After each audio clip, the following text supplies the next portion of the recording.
لو جيت عملت لك مقارنة كده كإحصائيات بين بويان كريكيتش وبين ليونيل ميسي في أول 4 مواسم للاتنين، هتلاقي مثلا إن ليونيل ميسي في أول موسم ليه شارك في 9 ماتشات سجل جون واحد بس، وفي تاني موسم ليه شارك في 36 ماتش سجل 17 جون، وفي تالت موسم ليه شارك في 36 ماتش سجل 12 جون، وفي رابع موسم ليه شارك في 40 ماتش سجل 16 جون. تعال بقى نروح لبويان كريكيتش، هتلاقي إن في أول موسم ليه شارك 38 ماتش سجل 12 جون، وفي تاني موسم ليه 42 ماتش سجل 10 تجوان، وفي ثالث موسم ليه 36 ماتش ب 12 جون، وفي رابع موسم ليه شارك في 37 ماتش سجل 7 تجوان. فكأرقام وكطلعة بويان كريكيتش وكموهبة هو فعلا اسمه كان مؤهل ان هو يتحط جنب اسم ليونيل ميسي. انا لو كنت قلت لك الاحصائيات دي من غير ما اقول لك ده مين وده مين، انت كان غالبا هتتلخبط، لان كمان غير اللي قلته لك ده، فبويان كريكيتش هو اصغر لاعب في تاريخ برشلونة يسجل في الدوري، واصغر لاعب في تاريخ برشلونة يسجل في دوري الابطال، وثالث اصغر لاعب يسجل في تاريخ دوري الابطال كله، وهو اصغر لاعب يلعب ماتش اصلا في تاريخ برشلونه. طبعا الكلام ده وقت ما هو لعب. فلا، كل الحاجات اللي قلت لك دي تثبت لك ان احنا فعلا بنتكلم عن لعيب ممكن يبقى هو اكتر واحد في تاريخ اسبانيا كلها كان واخد هايب اول ما طلع، كانت موهبه مرعبه وكله مستني يشوف هيوصل لفين. لكن طبعا هو معانا هنا في لعيبه داس عليها القطر، فاكيد ما وصلش، وانا جاي احكي لك ايه اللي حصل في قصته، واقول لك كمان ليه اسمه اختفى بسرعه. بس الاول اعمل لايك وشير وساعد ان الحلقه توصل ناس اكتر، خليك مؤثر، خلي ليك دور كده وساعد، وانزل اعمل سبسكرايب كمان بالمره، واستنى كل الفيديوهات الجايه. اهلا بيك في كروس اوفر، انا عمرو زكي، ويلا بينا. بويان كريكيتش ولعيبه داس عليها القطر. في مثل شهير بيقول لك الفكره مش في انت ازاي تبدا، انت ازاي تنهي، او اللي زيها ان فكره الحياه ماراثون مش سباق. والكلام ده بقوله لان ده فعلا ينطبق على بويان كريكيتش قوي. بدايه خرافيه زي ما قلت لك في الانترو، اكتر لاعب في تاريخ اسبانيا كان واخد تقدير وهو لسه صغير. فعلا في برشلونه كانوا متاكدين ان ده خير نتاج الاكاديميه، ده احسن لعيب هيجي من بعد ميسي. بويان من وهو 8 سنين وهو موجود في الاكاديميه بتاعه برشلونه في اللمسيه، وبيتدرج في الفئات العمريه المختلفه، وعدد الاهداف اللي كان مسجلها اجمالا في الناشئين هو رقم مرعب، 423 جون رسمي، وده اكبر رقم اي لعيب في تاريخ برشلونه سجله في الناشئين، مفيش حد وصل للرقم ده. وبيتقال كمان ان اي رقم قياسي كان موجود في ناشئين برشلونه فكده كده بويان كسره. لو عايز تشبه ستايل لعبه لحاجه، فشوف الشقاوه اللي ميسي كان بيعملها في عزه لما كان بياخد الكوره ويخش يرقص 5 6 7 8 ويروح يجيب جون. ده بويان كان بيعمله في الناشئين من وهو صغير، ده كان الطبيعي بتاع بويان، ياخد الكوره ويخش يروح يقابل بوشه ويرقص ويسجل. فعلا كلاعيبه اتشبهت بميسي، فهو اقرب واحد ليه في كل حاجه، في ستايل وشكل وشعر.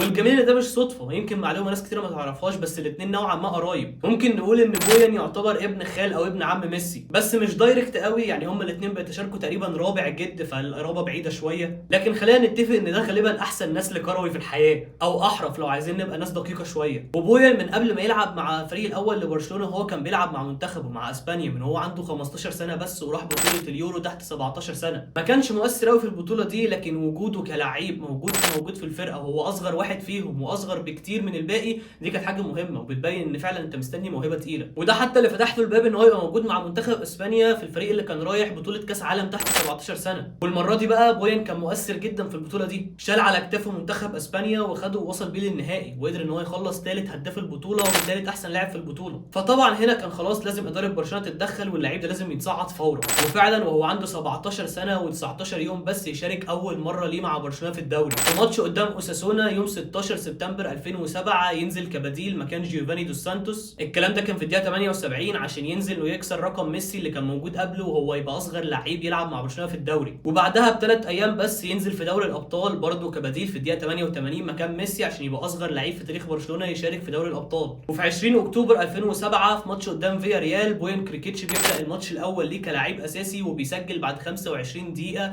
عشان يبقى اصغر لاعب في تاريخ برشلونه يسجل في ماتش في الدوري. وبعدها يكمل على الاداءات الممتازه دي ويسجل كمان في دوري الابطال، عشان يبقى اول لاعب من مواليد التسعينات انه يسجل في دوري الابطال، وكمان يبقى اصغر لاعب يسجل في ادوار الاقصائيه. في الموسم ده بويان سجل 12 جون عشان يكسر رقم راؤول ويبقى اكتر لاعب مسجل في اول موسم ليه في حياته. فكل الحاجات دي مبهره، توريك احنا بنتكلم عن حاجات وعن ارقام وعن لعيب فعلا مش طبيعي. وعشان كده على طول منتخب اسبانيا الاول قرر ان هو ما يفكرش وما يستناش عليه كتير، تعالى على طول معانا في اليورو، في الفريق اللي كان رايح يورو 2008. وارجع بالذاكره شويه وافتكر منتخب اسبانيا وقتها كان عامل ازاي. احنا بنتكلم عن الجيل التاريخي للمنتخب ده، فوجود لعيب صغير قوي في السن كده وسطهم برده دليل على الجوده. بويان ساعتها كان هيبقى اصغر لاعب موجود في الفريق كله، فكميه الثقه اللي كانت محطوطه في بويان كانت كبيره جدا من كل الناس. ولو كان لاعب ساعتها كان يبقى اصغر لاعب في تاريخ اسبانيا كله يلعب ماتش رسمي في بطوله رسميه، الكلام ده وهو كان 17 سنه ونص بس. لكن المفاجاه ان بويان قرر ما يروحش. ساعتها قال ان هو تعبان ومرهق شويه واسباب شخصيه، وقرر ان هو يفكس اهم بطوله في تاريخ اسبانيا كلها. ودي حاجه ما تقبلهاش الجمهور خالص ولا الاعلام حتى، حتى كله بدا ان هو يهاجمه، محدش كان قادر يتقبل فكره يعني ايه لعيب صغير المنتخب يقول له تعالى عايزينك، يقول لهم لا انا عايز اخد اجازه وارتاح. بدا ساعتها يتهاجم من كل الناس، وبدا يتوصف ان ده لعيب مغرور كسلان عايز يلم فلوس ويروح يأجز. وبسرعه جدا بويان تحول من امل اسبانيا لاكتر شخص مكروه في اسبانيا كلها. غير كمان ان وقتها المنتخب كسب اليورو، فاحساس الكره ده زاد عليه كمان الشماته. كل ده وحط في دماغك ان احنا بنتكلم عن لعيب عنده 17 سنه بس، تخيل كميه الضغط اللي كان محطوط عليه وقتها. في ناحيه تلاقي فريقك وجمهوره كله مستني ان ده الحاجه الكبيره قوي اللي جايه في الكوره،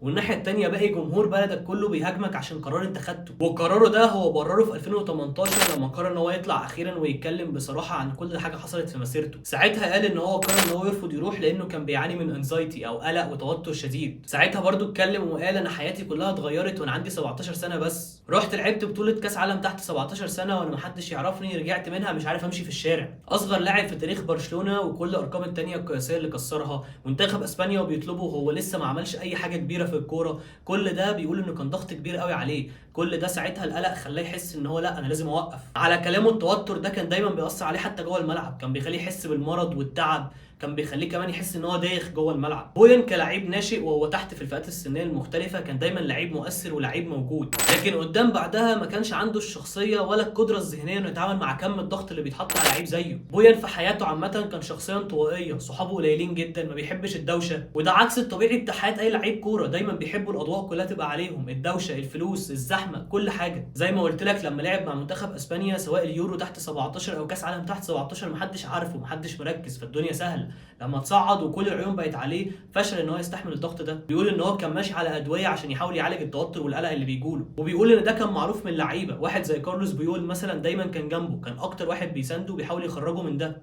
اللعيبه عارفين وبيحاولوا يساعدوه يعدي ده، لكن من الناحيه الثانيه الجمهور ما يعرفش حاجه وبيهاجم، فالجمهور من غير ما يعرف ومن غير ما يقصد هو بيدمر اكتر مش بيساعد ان هو يحسن. ورغم كل ده ساعتها كان قرار بوين ان هو ما يطلعش يتكلم عن الموضوع ده خالص. غالبا كان عارف ان وقتها محدش كان هيدي الكلام ده اهتمام، ما كانش فيه اهتمام ساعتها فكره المرض النفسي زي دلوقتي، فعادي يعني كان غالبا كل اللي هيسمعه من الجماهير ما تنشف يا عم مالك. وعلى كلامه ان الاشخاص اللي عندهم شويه حساسيه دايما بيحتاجوا حمايه شويه، ده مش موجود في حياه لعيب الكوره. بيقول ان اللعيبه دلوقتي من 15 سنه وما بيعت لهم شتايم على الاكونتات بتاعتهم. لكن لو رجعنا كوره ففي برشلونه بويان نوعا ما كان عارف ان هو يأدي بشكل كويس جدا في برشلونه زي ما وريتك الاحصائيات في الاول، لكن في حاجه بصراحه انا خبيتها عليك في الاحصائيات دي، ان اغلب الماتشات اللي هو لعبها كان كبديل. بويان كان بيقابل صعوبه كبيره جدا ان هو يقتحم التشكيل الاساسي لبرشلونه، وده بسبب اللعيبه الثقيله جدا اللي كانت موجوده وقتها اللي صعب قوي يقبلوا ان هم يقعدوا دكه، اللعيب لسه صغير في السن. يعني بويان في فترته في برشلونه عدى عليه اسامي زي زلاتان ابراهيموفيتش، ايتو، ديفيد فيا، ميسي، فهتلعب ازاي على حد من الاسامي دي يعني يا معلم؟ الدنيا صعبه جدا. عكس مثلا ميسي لما تصعد الدنيا ما كانتش بالصعوبه دي، كانت الاسامي اللي موجوده يا بتشطب يا خلاص لعيبه مستواها قل. وعشان كده بويان قرر ان هو يمشي من برشلونه ويروح يدور على مكان اساسي بره، وفي نفس الوقت يبعد شويه عن الضغوطات. راح الاول على روما، بعدها اعاره للميلان، بعدها الاياكس، لكن مفيش ولا مكان من دول قدر يحس ان هو في بيته، ولا مره قدر ان هو يجيب ربع مستواه. متوسطه في الثلاث سنين دول كان 5 تجوان في الموسم بس، فيعني حاجه بائسه. هو ده ميسي الجديد، هي دي بوثي، هي دي ملاك الرحمه. وحتى لما الدنيا بدات تضحك له شويه وبدا ان هو يلاقي نفسه تاني ويجيب فورمه ويبدا ان هو يسجل، كان مع ستوك سيتي كان ماشي بشكل كويس، كان لعيب فعلا مؤثر معاهم، لكن لما هو لقى نفسه جسمه خانه وجاله ساعتها اصابه صليبي وطولت معاه شويه، وده اللي خلى فترته مع ستوك تخلص بسرعه. بدا ان هو يخرج بره عشان يحاول يلاقي نفسه تاني في مكان اهدى شويه، راح على المانيا وبعدها اسبانيا في الافيس، لكن ولا اي حاجه، بلا هدف. وبعدها خلاص بويان من جواه كان اقتنع انه ما بقاش ليه مكان في اوروبا، قرر انه يروح على الدوري الامريكي، وبعدها راح على اليابان في فيتسل كوبي الفريق اللي كان بيلعب فيه انيستا. وفي الاخر قرر ان هو يحط النهايه لقصه حزينه، وقرر ان هو يعتزل وعنده 32 سنه بس. بويان يمكن ما وصلش حتى لاي حاجه من اللي كان كل الناس مستنياها منه، لكن الاكيد ان هو لقى الراحه النفسيه من الضغوطات اللي كانت بتقابله في برشلونه وفي اسبانيا. ممكن يكون هو نوعا ما كسب، لكن احنا اكيد خسرنا موهبه كبيره جدا. واخر حاجه خلينا اختم لك بيها هو الكلام اللي هو قاله لما كان بيتكلم في انترفيو مؤخرا عن مسيرته، ومعلش بقى اسمح لي اقرا الحته دي عشان كلام كتير شويه. بويان كريكيتش قال ان الشيء الاكثر اهميه ليس الجوائز، انها التجارب. ما عشته، ما يوجد هنا في قلبك، ما تعرفه، ما تعيشه، لا احد يستطيع ان يسرق ذلك منك، واولئك الذين تحدثوا عنك بالسوء سوف ينسون. اذا تم نسيان فيكتور فالديز اللي هو اعظم حارس في تاريخ برشلونه فكيف لن ينسوني؟ وبعد ذلك ساكون انا وحدي، وما تبقى سيكون الفخر واللحظات الفريده التي لم يعيشها الكثير من اللاعبين. فالراجل يعني من الاخر انا اخترت الراحه النفسيه وشكرا، كده كده هتنسي. فتمام، بويان راضي، واتمنى انت تكون راضي على الحلقه وان هي تكون عجبتك، وتعمل لها لايك وشير وتساعدنا توصل ناس اكتر. مش هتنسى سبسكرايب وبس كده، سلام.